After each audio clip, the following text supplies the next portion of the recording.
My mom screamed I had nothing to be proud of, so I canceled my sister's $23,000 wedding ceremony and exposed her cheating pregnancy scam. Get out of the wedding. You have nothing to be proud of. That's what my mother screamed at me and my girlfriend right in the middle of my sister's wedding over a year ago. Even though I had dropped $23,000 to cover the entire cost of that day, she still kicked us out, all because I exposed their lies about who paid for everything and revealed that my sister's baby wasn't even her fiance's. Alright, so I'm 32, male, and used to think I was hot shit with my startup ideas. Unfortunately, I wasn't, not even close. About 3 years ago, I went all in on this cybersecurity app I thought would revolutionize how companies handled their data protection. It's going to be the next big thing, I told everyone who would listen. Just wait and see. I dumped my entire savings into it. We're talking nearly $90,000 that I'd been squirreling away since my first job out of college. I maxed out 3 credit cards, took out a personal loan, the whole thing. I even convinced my roommate at the time to invest his work bonus. Dude, you'll double it in 6 months minimum, I promised. Yeah, about that. The app tanked. Epic failure. Not just a small setback or a learning experience like those motivational LinkedIn posts try to spin it. We're talking complete, total meltdown. The kind where you're sitting in an empty office you can no longer afford, staring at your laptop as the electricity gets shut off because you forgot to pay that bill too. You may wonder how I ended up there. Well, turns out our revolutionary security algorithm had a major flaw that basically made it useless for any company with more than 50 employees. By the time we patched it, 3 bigger companies had launched similar products that actually worked. Game over. I had to move back in with my parents at 30 freaking years old, with nothing but debt and a failed startup to my name. Rock bottom doesn't even begin to describe it. You know what's worse than failing? Having your family mock you for it every single day. Why can't you be more like your cousin Ty? He's got a stable government job, a nice house in the suburbs, and a retirement plan. My dad would say this shit right in front of me like I wasn't even there, just loudly announce it at dinner, making sure everyone could hear. Mom would nod along with this smug look on her face. Your father's right, Axe. Ty never took unnecessary risks, he played it smart. Then she'd sigh dramatically. If only you'd listened when we told you tech startups are basically gambling. My sister Ren would just sit there awkwardly poking at her food, not saying anything to defend me. She was 27 then, working as an administrative assistant at some insurance company. She never rocked the boat, never stood up to our parents, just existed in that perfect middle space of being neither successful enough to get praised, nor unsuccessful enough to get picked apart. Uncle Stu was probably the worst when he'd come over. So, how's that fancy tech thing going? Oh wait, it's not. Real comedic genius, that one. He'd slap my back too hard and call me Mr. Silicon Valley even though we were in Ohio. Aunt May would always follow up with, there's no shame in regular work. Not everyone's cut out for business. Thanks for that wisdom, Aunt May. Really helpful. The extended family was no better. Grandma Ruth would call just to tell me about some news story she saw about another failed tech company and wonder aloud if it was run by someone like you.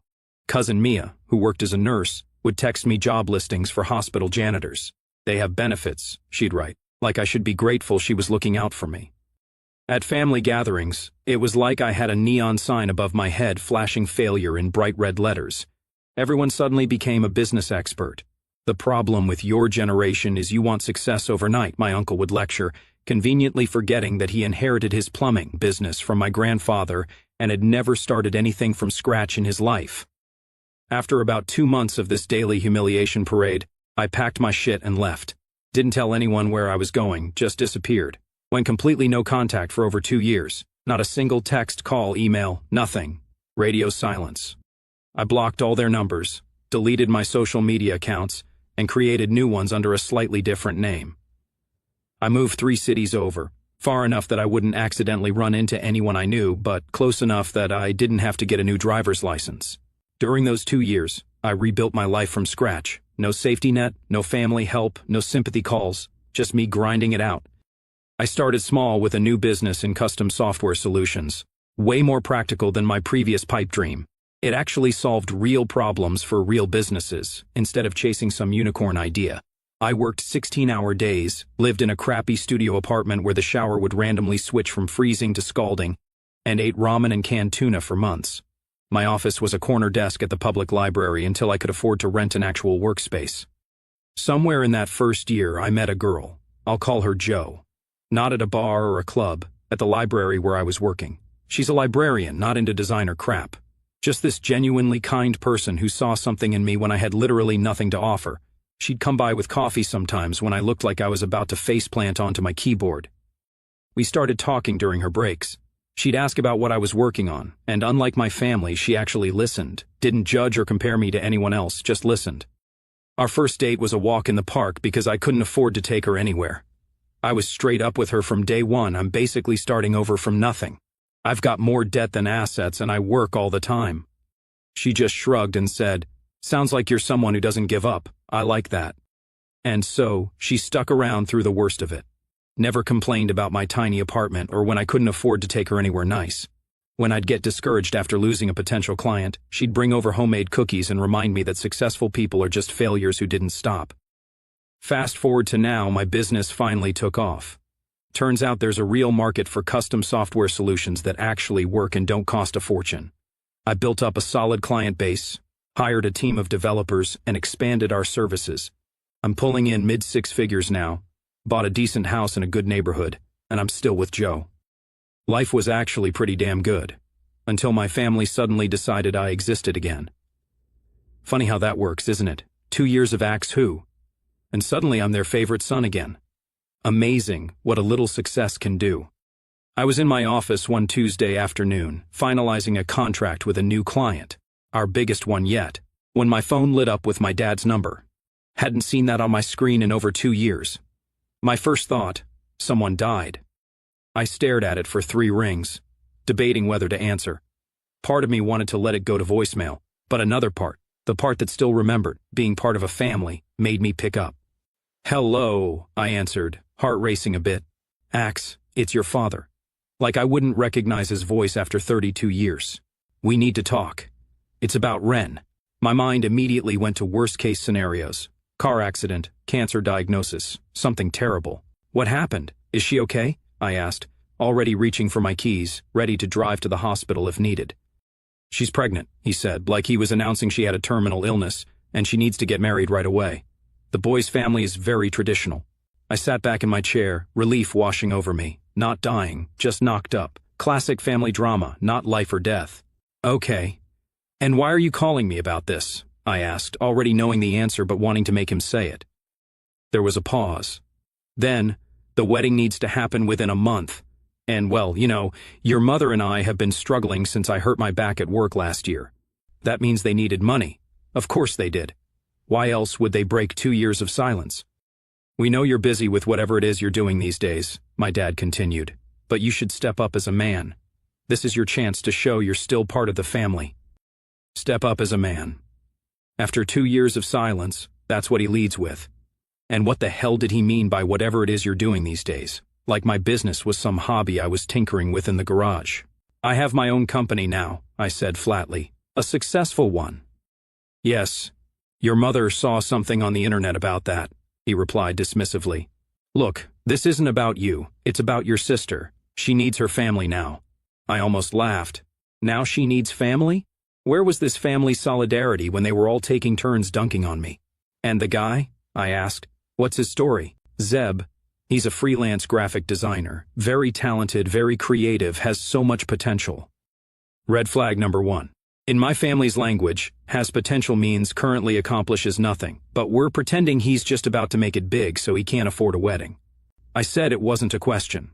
"He's building his client base," my dad said defensively. "These things take time. You should understand that given your history." Ouch. Nice little dig there, reminding me of my failure while simultaneously asking for my money. Classic dad move. He went on to explain that they needed at least $23,000 for the wedding. Venue, catering, dress, everything. And they needed it like yesterday. I told him I'd think about it and hung up. Then I sat there for a good hour staring at the wall, trying to process what had just happened. Cousin Ty called me the next day. "Hey man, heard you're talking to the family again about Ren's wedding. That's big of you considering, everything." Then he laughed like we were sharing some inside joke. "Dad was just saying how you might finally be ready to make amends. Better late than never, right?" So they were framing this as me making amends to them, like I was the one who needed forgiveness. Typical. Aunt Pam texted, "So good to hear you're back in touch with the family. We've all been so worried about you." Yeah, so worried they never once tried to find me. I didn't trust them for a second. But Ren never actually did anything wrong to me. She just kind of stood by while everyone else was being assholes. Plus, she was pregnant. So against my better judgment, I agreed to fund the wedding. But I set some hardcore boundaries. I'll pay for everything directly. No cash handouts. I'll sign the contracts with the venues, caterers, everything. My name on all the paperwork. They didn't like it, but what choice did they have? So I spent the next few weeks signing checks, booking venues, paying deposits. About $23,000 all in. Not pocket change, but I could afford it now. Part of me thought maybe this was a chance to mend some bridges, show them I wasn't the loser they thought I was. Yeah, turns out I'm still kind of an idiot sometimes. But hey, at least I'm a rich idiot now, right? And that's when I started to see my family more often. I met with Ren once during all this planning. She seemed different. Not just the pregnancy, but something else I couldn't quite put my finger on. More nervous than excited about the wedding. "You happy with this guy?" I asked her over coffee. "This Zeb person?" She nodded quickly, too quickly.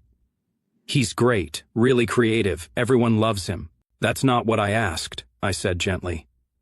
"Are you happy with him?" She stirred her decaf latte, no caffeine because of the baby, and avoided my eyes. "He's a good guy, it's the right thing to do. Not exactly a ringing endorsement of eternal love, but I didn't push it. I was just the checkbook after all." Ren did ask about Joe though, which surprised me. "Is she coming to the wedding? I'd like to meet her." "I haven't received an invitation yet," I pointed out, which was a bit weird. Ren looked genuinely confused. "But you're paying for everything. Of course you're invited." That should have been my first clue that not everyone in the family was on the same page about this whole situation. A week before the wedding, my cousin Mia called me out of the blue. We used to be close as kids before the whole family turned on me. "Dude, I heard you're coming to Ren's wedding." "That's awesome, man. It's been forever." We caught up for a few minutes and it was almost like old times. She told me about her nursing job, her new apartment, the guy she was seeing. I told her about my business, the house, Joe, normal cousin stuff. Then she dropped this bomb. "Wow, it's so cool. Ren's fiancé is footing the whole bill." That guy really stepped up. I nearly spit out my coffee. "Wait, what? Who told you that?" "Your mom mentioned it when she called to invite us. Said something about how you offered to chip in a little because you felt guilty for abandoning the family, but Zeb is handling most of it. She said you weren't a real man for the past few years, but at least you're trying to fix things." I hung up and immediately called another cousin, then an aunt. Same fucking story everywhere. My mom had been spreading this narrative that I was just this washed-up brother trying to buy his way back into the family's good graces while Zeb was taking all the credit for my money. And get this, everyone believed it. Despite the fact that Zeb can barely pay his own rent, he's this freelance graphic designer who's never had a stable client in his life. But sure, he's totally dropping $23,000 on a wedding. Makes perfect sense. I called the wedding planner who confirmed what I already knew. Every invoice was in my name. Every payment came from my account. Zeb hadn't contributed a single penny, not even for the ring, which was apparently his mother's old one, resized for Ren. My uncle actually texted me, "Glad to see you contributing something. Your sister found herself a real provider, unlike some people who chase pipe dreams." The irony of sending that text from a phone I'm apparently paying for escaped him. Then came the group photos drama. My mom texted that they'd scheduled family photos for the day before the wedding. "Just immediate family," she wrote. 4 p.m. at the venue. I responded asking if Joe and I should wear anything specific. 20 minutes later, "Oh honey, I think there's been a misunderstanding. These are just for blood family. We'll do some with friends at the reception." Blood family. As if Joe wasn't going to be my wife someday. As if she hadn't been by my side when none of my blood family gave a damn. My blood was boiling. All that work, all that growth, all that money, and they were still finding ways to disrespect me. I wasn't a person to them, just a wallet with legs, a freaking ATM with a pulse. I immediately regretted paying, but it was already done. I called my mother directly, which I never do. When she answered, her voice was this fake sweet tone that made my skin crawl. "Axe, darling. Is something wrong with the flowers? I told Ren we should go with the roses. Why are you telling everyone that Zeb is paying for the wedding?" I cut her off. There was a pause, and then, "Oh honey, does it really matter who gets the credit? The important thing is that Ren has her special day. It matters to me, I said. I'm the one paying for everything. Well, technically yes, but Zeb is the groom and he's going to be the provider for Ren and the baby. It's just simpler this way. People have certain expectations. Expectations that I'm a loser who can't afford to help his sister. Another pause. Axe, maybe it's best you don't come to the wedding at all. We just don't want certain things brought up. People talk, and after being absent so long, it might be better if only close family attends. I couldn't believe what I was hearing. I hung up and immediately called Ren. Surely she'd set things straight. I heard what happened with Mom, she said quietly. Look, Zeb's family is really traditional. They'd be embarrassed if they knew he couldn't pay for the wedding himself. It's a pride thing. So my pride doesn't matter? I asked. I get why they're worried, she continued, ignoring my question. It's not personal, Axe. Just don't make this about you. Don't make this about me. I'm dropping 23 grand on her shotgun wedding and I'm making it about me. Does Zeb even know I'm paying? I asked. Her silence was answer enough. Jesus Christ, Ren. This is so messed up. Please don't ruin this for me, she said, her voice small. Please, Axe. I need this wedding to happen. There was something in her tone that caught me off guard. Not just pleading, but desperate, like there was more at stake than just a ceremony. Is everything okay with you and Zeb? I asked. Everything's fine, she said too quickly. Everything's perfect. But it didn't sound perfect. It sounded rehearsed. That same day, one of my cousins sent me this gem. Hey, so psyched to see you back in the fold. Your dad was just telling us how your little business experiment is going okay, but nothing compared to what Zeb's building. Guess we can't all be natural entrepreneurs, right? Some of us need more practice. Yeah, Zeb, the freaking natural entrepreneur who can't afford his own wedding. Brilliant. 2 years of completely ignoring my existence. And now they were not only taking my money but actively diminishing my success while pumping up this jobless wonder they barely knew. It was like watching a car crash in slow motion. Horrifying, but somehow impossible to look away from.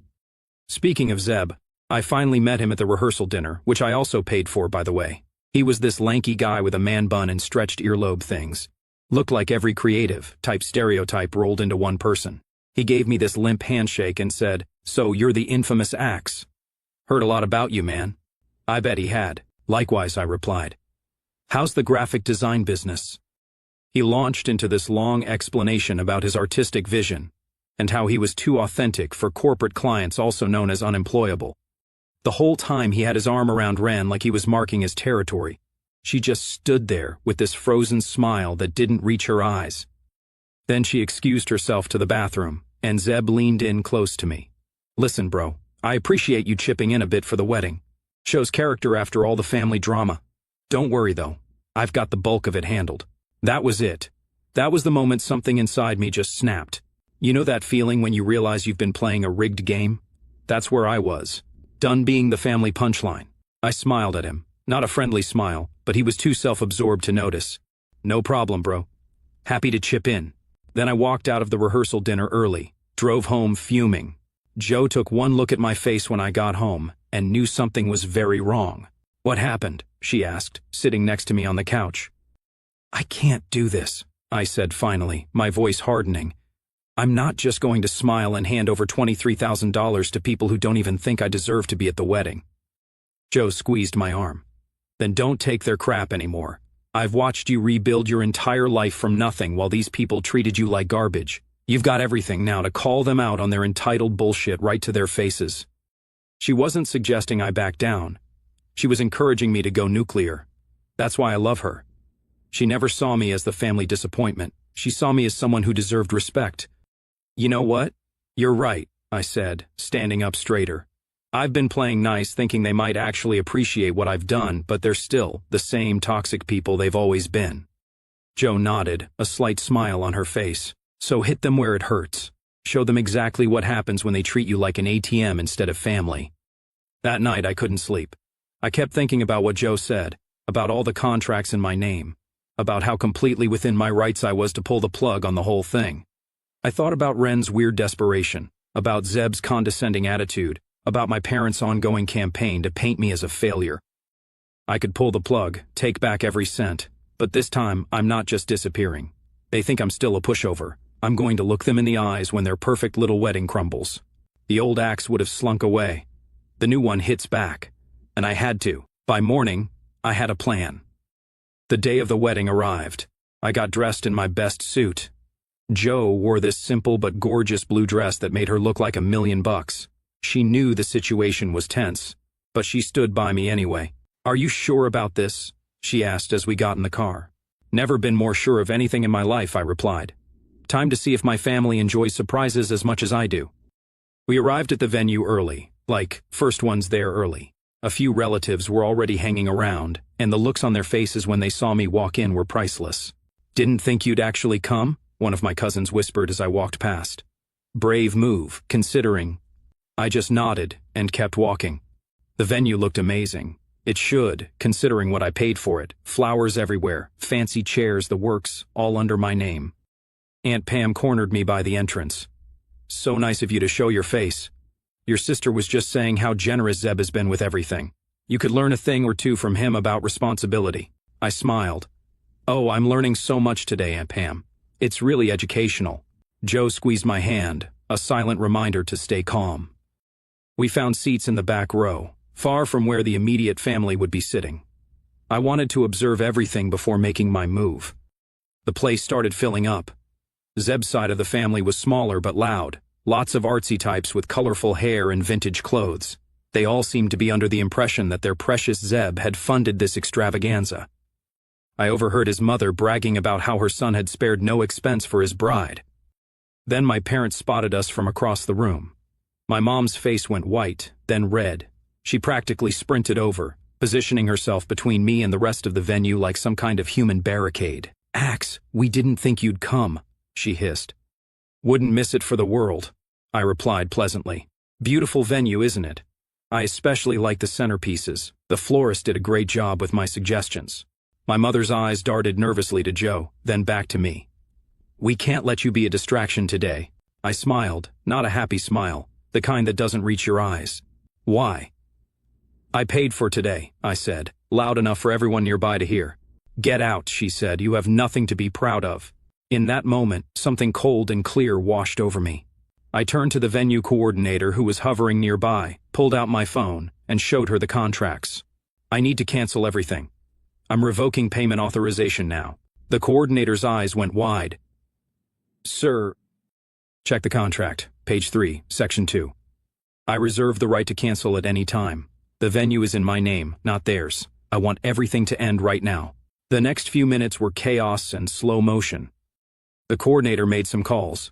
The DJ cut the music mid-song. The staff stopped serving drinks. The lights dimmed slightly as they switched to backup power settings. Guests looked around, confused. Whispers started spreading. My father rushed over, grabbing my arm. "What the hell do you think you're doing?" he spat. I calmly removed his hand and walked to the center of the room. I didn't shout, didn't need to. The silence was so complete you could hear the air conditioning hum. "For those wondering what's happening," I announced, "I paid for this wedding. Every cent. The venue, the food, the dress, everything. And since I've been told I have nothing to be proud of, and that I'm not welcome as a member of the family, I decided to take my nothing back."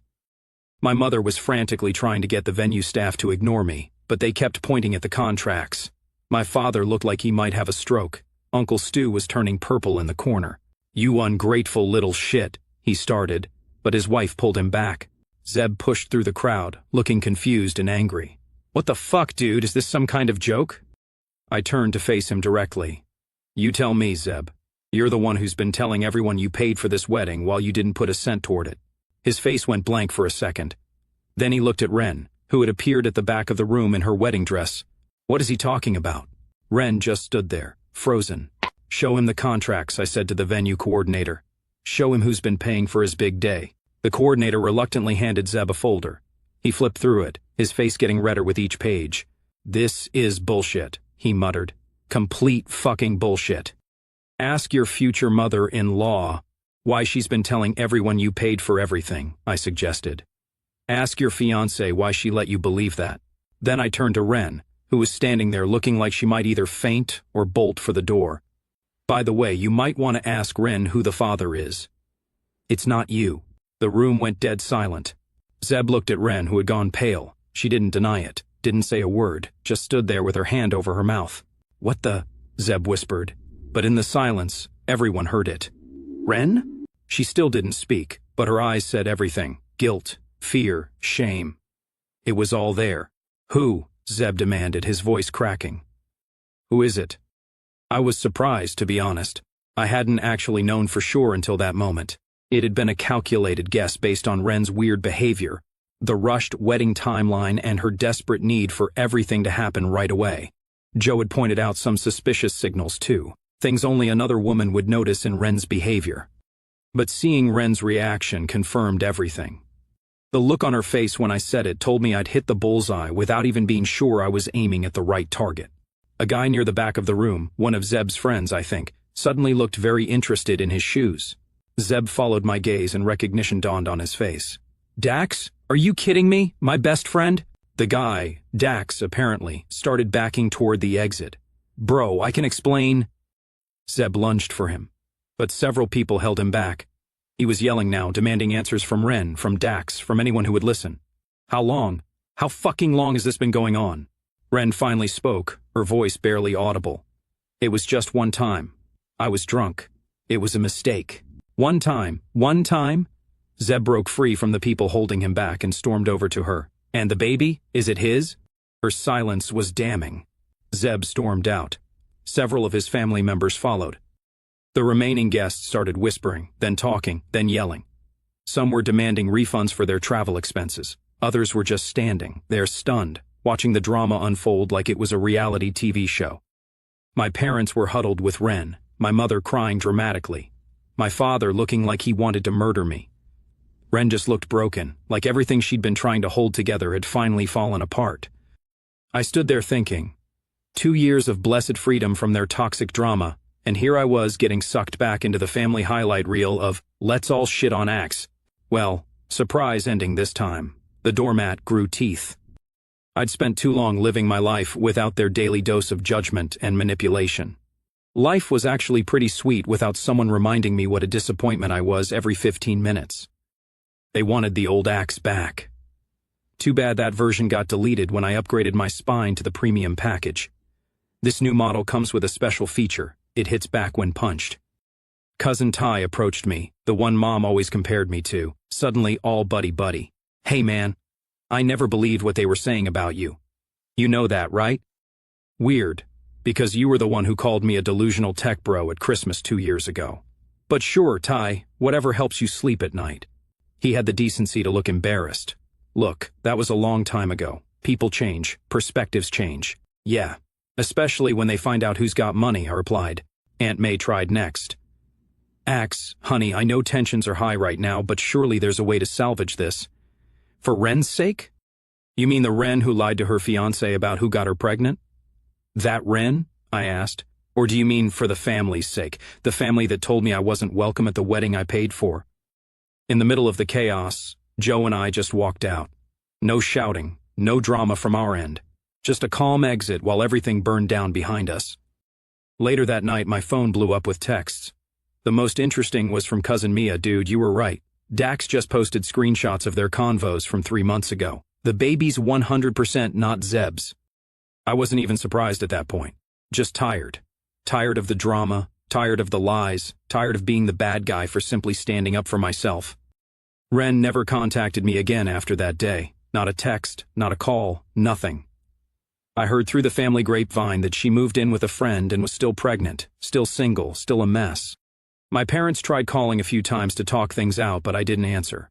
Instead, I had my lawyer send them an invoice for all the cancellation fees and deposits I couldn't get back. They never paid it, of course. But that wasn't the point. The point was, I finally stood up for myself. I stopped being the disappointing son they could mock until they needed cash, the brother who was supposed to be a man while they treated me like dirt. Uncle Gil sent me this long rambling email about family loyalty and how I destroyed Ren's one chance at happiness. Deleted without responding. Aunt Pam tried the guilt angle. "Your sister is devastated. I hope you're proud of yourself. Delete." Cousin the Fifth was actually the only one who seemed to get it. She texted me a week later. "That was some hardcore shit you pulled, but honestly, they had it coming. No one should treat family the way they treated you. Both sides messed up, but at least you owned your part." I appreciated her honesty, if nothing else. The real cherry on top? 2 weeks later, Zeb, the same guy who supposedly paid for the whole wedding, texted me asking for a job at my company. Hey man, no hard feelings about everything. Your sister and I are trying to work things out. But I was thinking, since you've got that successful business now, maybe you could use someone with my creative skills. I'm really good with logos and stuff. I laughed my ass off, screenshotted it, and sent it to everyone in my family with just one line, guess the real provider needs a real job after all. That finally shut them up, for a while at least. It's been, I don't know, over a year since then. Joe and I got engaged. Small ceremony, just close friends. No family drama, no bullshit. Just us and the people who actually supported us through everything. My business continued to grow. We expanded to a bigger office, hired more developers, took on bigger clients. Success really is the best revenge, as they say. Then one day, out of the blue, Ren showed up at my office. She was very pregnant by then, probably 8 months along. She looked tired, older somehow, like the past half year had aged her 5 years. "Can we talk?" she asked. I hesitated, then nodded. I sent everyone else home early, and we sat in the conference room. "I'm sorry," she said simply. "For everything. For not standing up for you when everyone was being horrible. For letting Mom and Dad use you for money. For lying about Zeb paying for the wedding." I didn't say anything, just waited. "I'm having a girl," she continued, placing a hand on her belly. "Due in 3 weeks. Dax isn't in the picture. He never wanted to be. And Zeb?" I asked. She shook her head. "That's over. It was over before everything blew up. I should have ended it properly instead of going along with the wedding. I was just scared, of ending up alone, of disappointing everyone." She looked down at her hands, "Of being the family failure. I guess that's one title I took from you." It wasn't funny, but I laughed anyway. A short, sharp sound. "Congratulations." We sat in silence for a while.